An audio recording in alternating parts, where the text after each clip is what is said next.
Okay, Dreamer please. Hi guys, welcome back to my channel. So we have a new developers notes for January, and this developers notes I think is definitely very packed. And I was actually looking back at December's developers notes, and I realized it was just a convenient convenient note about the Myth Ace fiasco. And there was nothing much about December at all.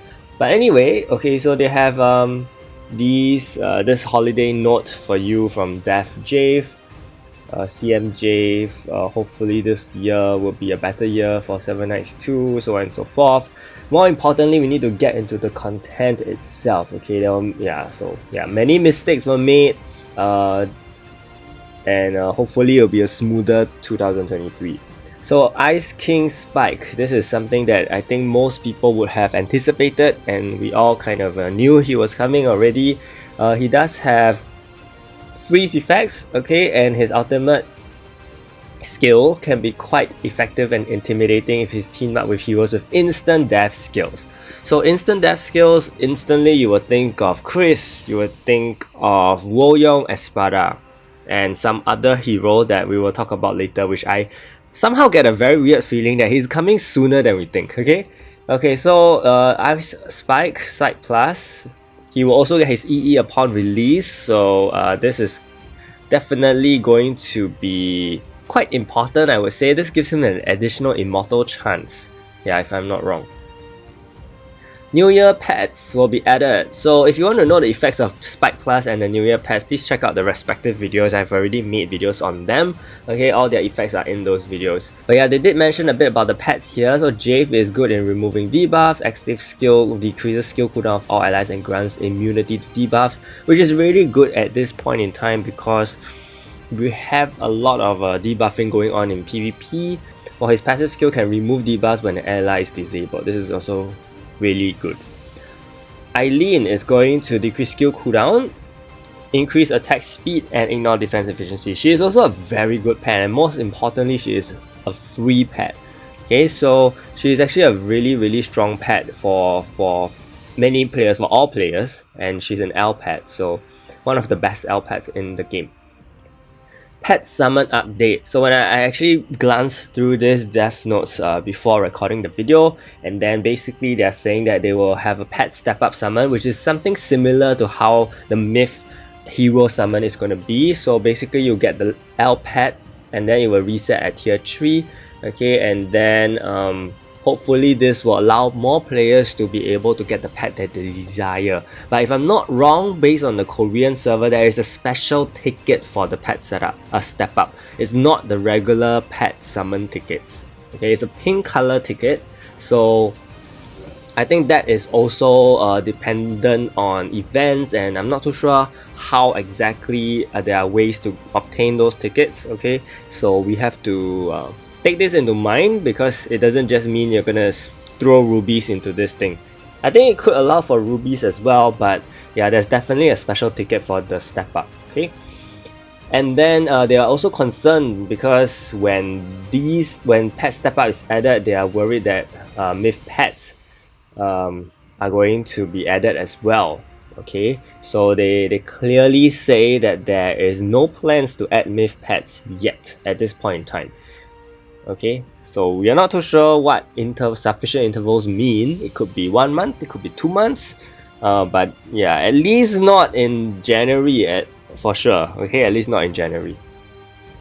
Korean audio will be added. This is great. Okay, more deployable AI heroes in 8-player party raids, so I think you will be able to farm 8-player raids more effectively with better AI, hopefully. Okay, hero balance changes, Carl rework, and exclusive equipment update. So this will be added, not too sure when.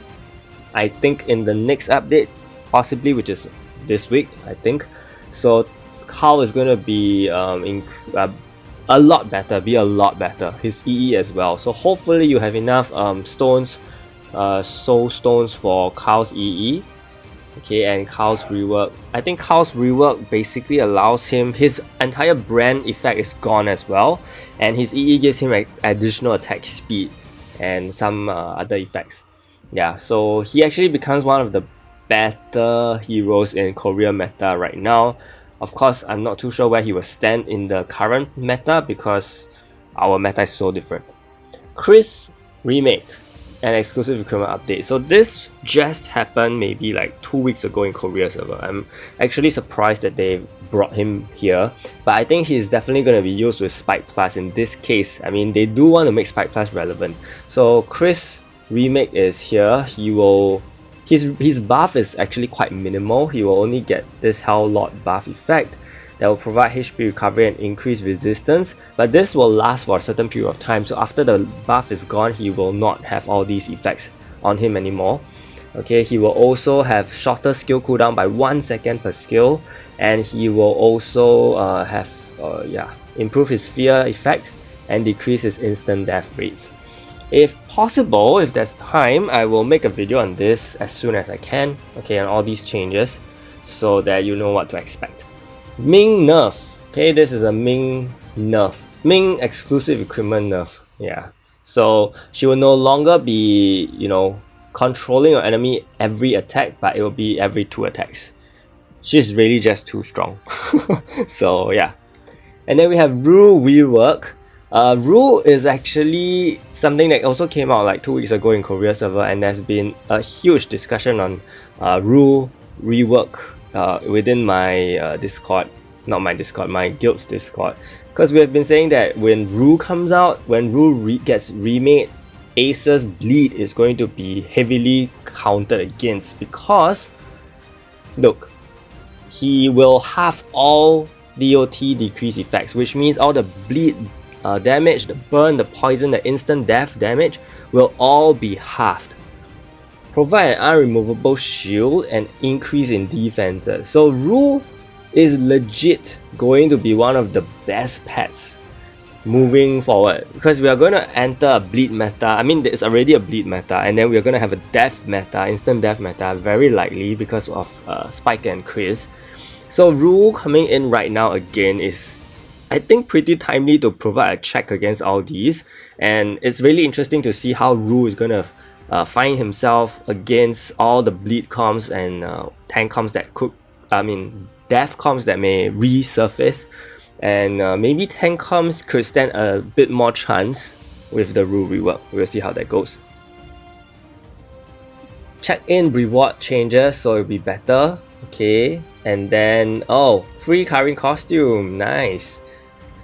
And free rubies, and wow, that's a lot of rewards. Okay, so as promised, we will do our best to provide a more stable service in 2023. All these rewards, limited edition costume, so please collect it. Rewards must be collected from the inbox by 11th Jan. So 4th Jan will be the update, so I will try to make a video on all these changes that you see here in greater detail, so that you know exactly what to expect. But overall, I'm quite pleased with what they're doing. Okay, even though some things are really early, and they've always been early for certain things, especially for reworks. So yeah, it'll be interesting to see how this all plays out in our meta. Okay, and yeah, we'll see. Let me know your thoughts on this particular developer's notes. Okay, and yeah. And be sure to give this video a like and subscribe to my channel. Big shout out to my channel members: Chilling, Joe, Gonzalo, Nick, McGee, Yamaki, Kevin, Harlan, JDM for the support. Stay tuned for more videos. Thank you so much, and see you!